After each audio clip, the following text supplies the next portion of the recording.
My Uber friends, my Lyft friends, my YouTube subscribers, a very exciting announcement.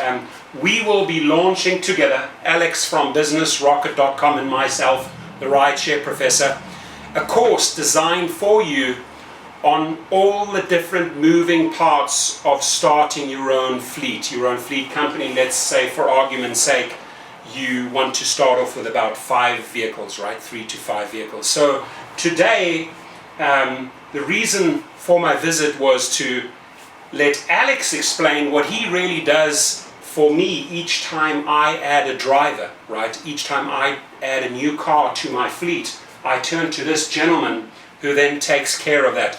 By the way, the cool thing is everything gets covered in the course, which is launching approximately in the next month or 2. And you can view it for yourself. But Alex, could you please just explain to the viewers how we generally handle a new driver in conjunction with the TCP, the transport charter permit, as well as my company that I formed, the LLC? That's a great question. I mean, really, that is single most important question that we get asked by fleet owners. And the problem is that 99% of people in the industry don't do it correctly, and they don't even know they're not doing it correctly.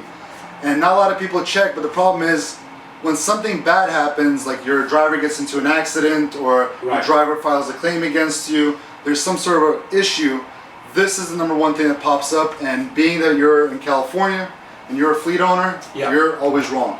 So the idea here is to set up a structure that's compliant with the CPUC, with the California state government, with your insurances, with everybody, and to set up a deal which is going to work for you to be able to have multiple drivers within your organization.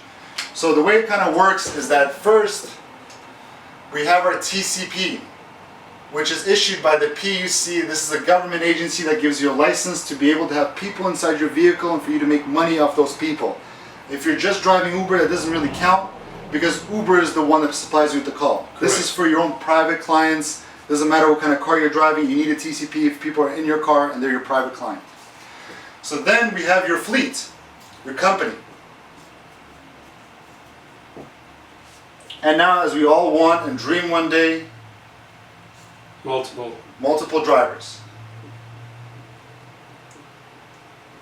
In our example today, we're going to have 4 drivers. The issue is that the TCP Commission, the PUC actually, allows only 3 different ways of hiring a driver. Number 1, he becomes your official employee, which means you have to take money out of his paycheck.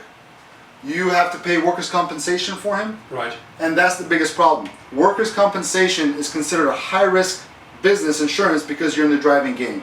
Correct. There's a big chance of an accident, back problems, God knows what. They charge up to 23, even 30% for workers' compensation, which means for every $100 I pay you as my driver, I have to pay $30 to workers' compensation. That squeezes all your profits out of the game. Yeah, you're making no money. The second choice that they say you can do is to have 1099 contractors, and I know everybody's cheering right now, that's what we all want. But the problem is the definition of a 1099 contractor means independent contractor. This means if these guys are independent contractors, they have nothing to do with you. You're subcontracting out to them the work. The rule is they need to have their own licenses.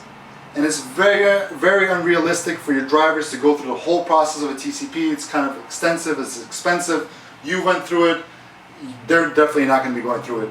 And so if they don't have their own licenses, you cannot 1099 contract them out. Okay. So the last option is to make these drivers part of your company. If the driver is a portion part of your own company, and there's clauses there that determine how many percent, and we can kind of go over that if it's in the main course. But once they become part of your company, they become part of your license. Right. And in the course, we're going to provide to you contracts and agreements that will limit your liability, so to make sure that you keep the company in your possession and yet have these drivers. We'll provide to you resignations and documents of them entering the company, them leaving the company, lease agreements between your own companies. It's a very complicated structure to make it right for you and make it compliant with the TCP, with your own company, with the drivers, so you have no issues all around the board. I just want to bring up an important point that he's mentioned, the contracts, right? Can you just start calculating how much costs you sitting down with an attorney, you're having these professional documents drawn up, right? The value that you're getting in the course is from A to Z. How do I start the company? How do I manage the company? How do I set up my contracts? How do I do the marketing? All of this is in the course which we are launching within the next 2 months. But not to go too deep into the contracts, we're going back to the structure of the company. Yes, I mean, going back to the cost at hand, I mean, if you're going to go to an attorney and ask for this agreement, I mean, if you know the attorney is your friend, you might get it for $5,000. Right, but at least $10,000. At least $10,000. Well, we charge our business rocket. If you're going to come to us, you're going to say, hey, Alex, I want you to do it for me. I don't feel comfortable doing it. I mean, realistically, every single time Torsten comes to us, I had a driver. $350, approximately $300, $350. There's kind of, it's a 5-step process. The documents that we provide in this course actually will allow you to do that yourself without the need of our service. And if you need some consultation, you can always call us. We can also help you with with the details, but it'll give you the fundamental framework to be able to do it yourself. And what we'll also discuss is how you set yourself up, how you get paid, let's say by Uber, and Right. then disperse those monies to the drivers. And can you maybe just touch on that? I mean, I don't want to give away too much of the course, but you know, you're basically setting up an entirely different identity, right? Right. So, you know, we're going to go into that in the course, folks. basically, this is kind of expert level knowledge right here.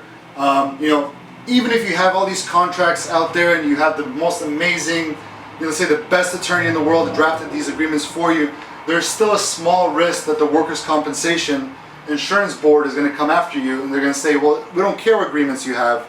You're obviously paying these drivers, and because you're paying these drivers, you got to pay workers' compensation insurance. We don't care if they're your employees or not. And they're just going to do an estimate and assessment and fine you and say this is what it is. Right. And arguing with them is, in California at least, is pretty much impossible. So there's a structure that we created at Business Rocket, and before, you know, I explain this to you, I want to make sure that you consult with your own attorney. You want to make sure this is right for you. This is a strategy we've used in the past for our fleet. Okay. And we personally had 12 cars at one point. We've currently moved on from them, but this is what we were doing. Is what we did basically, instead of the TCP, the issue at hand ends up being with somebody like Uber. The problem right now is that Uber is paying you directly and you're paying your drivers. The issue with that is the Workers' Compensation Board deems that all the payments to your drivers are actually salary. And it's impossible to prove to them that it's not. So what we do is we set up another company for you. It's called the Vault, where all the money goes there. And so we change this structure. Basically just changing the direction of the money flow, yeah. And you have to have proper contracts. We'll explain later in the course. And what happens here is that Uber pays this third company, and this third company pays the drivers and pays you. And all of that, my friends, will be explained in the course, how the money flows, how they get dispersed. But it's a genius way to stay compliant, and at the end of the day, you don't want to be hit right with that suddenly shocker, workers' compensation, X amount of dollars pay up. I mean, we've had our last client that came to us and they had this problem. Really, when the Workers' Compensation Board comes after you, you only have one solution. Let's close your company down and start over. And it's not as scary as it sounds. It's definitely possible, but it's going to take about 3 months away of your life. Right. And it becomes extremely expensive. And the last time he got hit with a $23,000 bill from the Workers' Compensation Board. And the other thing is you're losing those drivers. They're not going to stick around for 3 months. They're going to move on. So we're excited to share the course with you. Stay tuned, and I really appreciate your time. Thanks, Alex. Thanks, guys.